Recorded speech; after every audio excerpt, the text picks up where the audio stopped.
Hello friends, welcome back to my YouTube channel. May I help you? So, this is the second part of the chapter People as Resource. Okay? अगर आपने पहला part नहीं देखा है तो नीचे जाइए चैनल पर और पहले फर्स्ट पार्ट देखिए इसका, उसके बाद सेकंड पार्ट पे आइए. So, we are doing 9th class economics chapter number 2 people as resource. पहले पार्ट में हम पढ़ चुके हैं व्हाट इज रिसोर्स, एक इंसान को हम रिसोर्स कैसे बना सकते हैं, उसके लिए हमें क्या करना चाहिए, जिसमें हमने पढ़ा role of health and role of education. ठीक है, अब हम बात करते हैं कुछ इकोनॉमिक एक्टिविटीज़ की. इकोनॉमिक एक्टिविटीज़ क्या क्या होती हैं उसके बारे में आज हम कुछ बात करेंगे. हमने इकोनॉमिक एक्टिविटीज़ को यहाँ पर दो तरीके से क्लासिफाई किया है.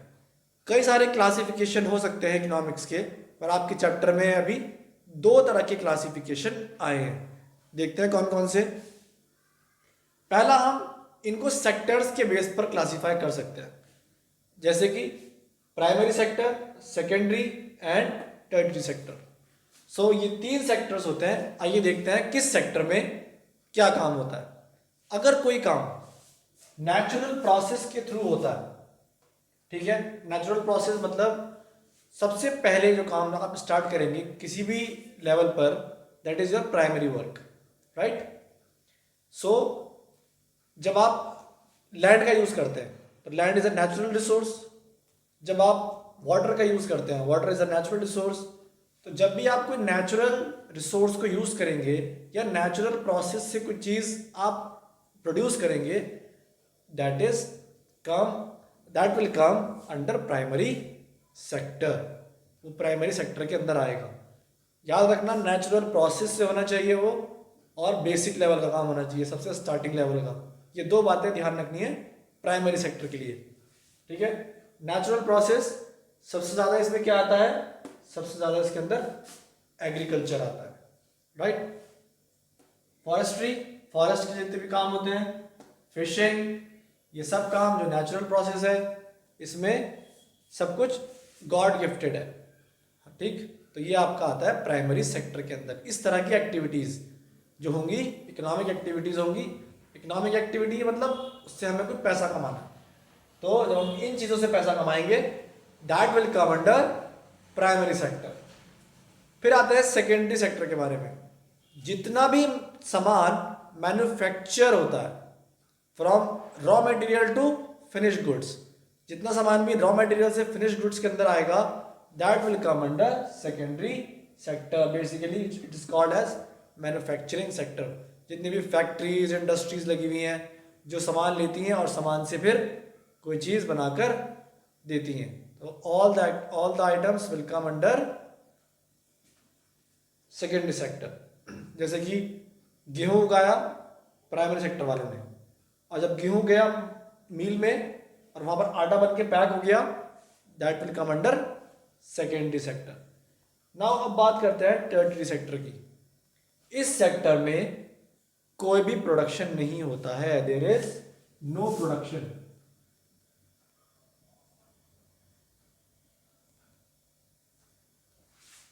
इसके अंदर कोई प्रोडक्शन नहीं होता है.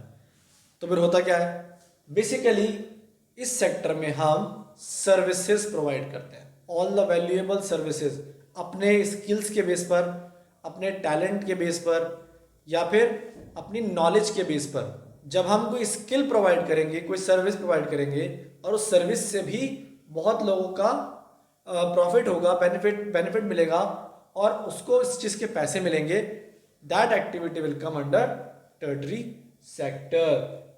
ट्रेड, एजुकेशन, जैसे हम पढ़ा रहे हैं, एजुकेशन, हेल्थ, ट्रांसपोर्ट, टूरिज्म, इन चीज़ों में कोई चीज़ प्रोड्यूस नहीं हो रही, कुछ मैन्युफैक्चर नहीं हो रहा, but still they are earning from the activities by giving their skills and talents. So हमने एक तो क्लासिफिकेशन ये रखा है कि हमने प्राइमरी, सेकेंडरी और टर्टियरी सेक्टर में इकोनॉमिक एक्टिविटीज़ को बांट दिया है उनके नेचर के हिसाब से. ठीक है, एक और क्लासिफिकेशन किया हमने छोटा सा, market activities and non market activities. Market activities क्या होती हैं? मार्केट एक्टिविटीज़ वो एक्टिविटीज़ होती हैं जिनको परफॉर्म किया गया है टू अर्न इनकम, जो पैसा कमाने के उद्देश्य से काम किया जाता है उसे हम कहते हैं मार्केट एक्टिविटी। और जो काम सिर्फ अपना सेल्फ कंजम्पशन के लिए किया जाता है that is non market activity. Example देता हूं, जब एक किसान मार्केट में अनाज बेचने के लिए अनाज उगाता है that is his market activity. जब एक छोटा किसान सिर्फ अपने कंजम्पशन के लिए, अपने खाने के लिए फसल उगाता है और उसे खुद खाता है, थोड़ा सा ज़मीन में फसल उगाई, जो अनाज उसका उसमें निकला वो उसने अपने घर ही रख लिया पूरे साल खाने के लिए, that is self consumption. So that activity will come under non market activity. तो आगे बढ़ते हैं, दो क्लासिफिकेशन हमने पढ़े अभी। अब हमें देखना है कि economic activities done by man and women, man के द्वारा की गई इकोनॉमिक एक्टिविटीज और वुमेन के द्वारा की गई इकोनॉमिक एक्टिविटीज में क्या फर्क है। ज़्यादा फर्क नहीं है। देखो, अगर एक मैन यानी इंसान आदमी कमाता है तो वो अपनी फैमिली को पालता है, ठीक है। बट वुमेन के केस में सिचुएशन डिफरेंट हो जाती है। वुमेन्स के केस में कई सारे अलग अलग सिचुएशंस क्रिएट हो जाती हैं, अलग अलग सिनेरियो बन जाते हैं। तो वुमेन को कहीं पर काम मिलता है, कहीं पर नहीं मिलता, कहीं काम के पैसे मिलते हैं, कहीं कम मिलते हैं। और उसके बारे में देख लेते हैं। Women if do house hold work, अगर वुमेन घर का काम करती है तो उसे कोई पैसा नहीं मिलता है जबकि काम वो कर रही है। अगर वुमेन कोई लेबर मार्केट में काम करती है then she will get paid, तब उसको पैसा मिल जाएगा। अगर वुमेन एजुकेटेड है और स्किल्ड है तब उसको इक्वली मिलेगा पैसा मैन के बराबर। मतलब अगर जो टीचर है हमारे साथ, चाहे वो लेडीज़ हैं चाहे वो जेंट्स हैं, क्योंकि वो स्किल्ड है, एजुकेटेड है, तो उनकी और हमारी सैलरी बराबर होगी। लेकिन अगर लेस एजुकेटेड और अनस्किल्ड है तो उसको कम पैसा मिलता है मैन के मुकाबले। मतलब अगर एक मजदूर आदमी काम करेगा पूरे दिन, डेली वेजर, दिहाड़ी जिसको बोलते हैं, अगर एक मैन की दिहाड़ी 500 रुपये है तो एक वुमेन की दिहाड़ी सेम काम की 400 रुपये या 350 रुपये तक होती है। ये चीज़ भी मार्केट के अंदर एग्जिस्ट करती है। तो वुमेन्स का केस हर जगह पर अलग अलग हो जाता है, ठीक है। अब बात करते हैं क्वालिटी ऑफ पॉपुलेशन, मतलब कि क्वालिटी कैसे नापी जाती है पॉपुलेशन की। इस चैप्टर में हम दो बातों पर बार बार जोर दे रहे हैं और वही बातें यहाँ पर फिर दोबारा आएंगी। दो ही बातें हैं, role of education and role of health. हमेशा इन दो चीज़ों से ही ह्यूमन रिसोर्स क्रिएट की जाती हैं, ह्यूमन रिसोर्स को मेंटेन किया जाता है और इनको फर्दर लेवल पर पहुंचाया जाता है। तो क्वालिटी ऑफ पॉपुलेशन निकालने के लिए दो ही फैक्टर काम आते हैं। हम उनकी हेल्थ चेक करेंगे और हम उनकी एजुकेशन चेक करेंगे। इंडिया में देखते हैं कि हेल्थ और एजुकेशन को सुधारने के लिए क्या क्या किया गया है। एजुकेशन की बात करते हैं पहले। एजुकेशन के लिए हमारी गवर्नमेंट ने नवोदय विद्यालय बनवाए हर डिस्ट्रिक्ट में। हर डिस्ट्रिक्ट में एक नवोदय विद्यालय होता है जिसमें बहुत कम पैसों में या फ्री, ऑलमोस्ट फ्री एजुकेशन आपको मिल जाती है। हॉस्टल्स वगैरह वहाँ पर सब होता है। हमारे गवर्नमेंट ने सर्व शिक्षा अभियान चलाया, SSA, सर्व शिक्षा अभियान। ये कहता है कि एलिमेंट्री एजुकेशन सबको फ्री मिलेगी 6 साल से 14 साल तक के बच्चों को। मतलब 6 साल से 14 साल के बच्चों को एजुकेशन फ्री है, कंपलसरी है और फ्री है, सबको मिलेगी बिना किसी फीस जमा किए। सरकारी स्कूलों में फ्री एजुकेशन मिलेगी। तो ये एजुकेशन की क्वालिटी के लिए स्टेप उठाए गए। मिड डे मील्स प्रोवाइड की गई बच्चों को ताकि बच्चे ज़्यादा से ज़्यादा स्कूल में आए, और डिस्टेंस एजुकेशन का भी प्रोविज़न रखा गया है। इसके बहुत सारे टेबल्स हैं कि कब लिटरेसी रेट कितना था हमारे इंडिया में और क्या क्या चीज़ें आई, कब कितने टीचर्स आए, कितने साल में कितने बच्चे थे। ये सारा डाटा जो है, ये सारा स्टैटिकल डाटा आपकी बुक्स में अवेलेबल है। बहुत अच्छे से वहाँ पर पाई चार्ट्स और डाटा अवेलेबल है, इसलिए मैंने वो सारा डाटा यहाँ नहीं लिखा है। आप उसे आराम से देख सकते हैं कि हमारी एजुकेशन सेक्टर कैसे साल बाय साल उसमें क्या क्या इम्प्रूवमेंट हुआ।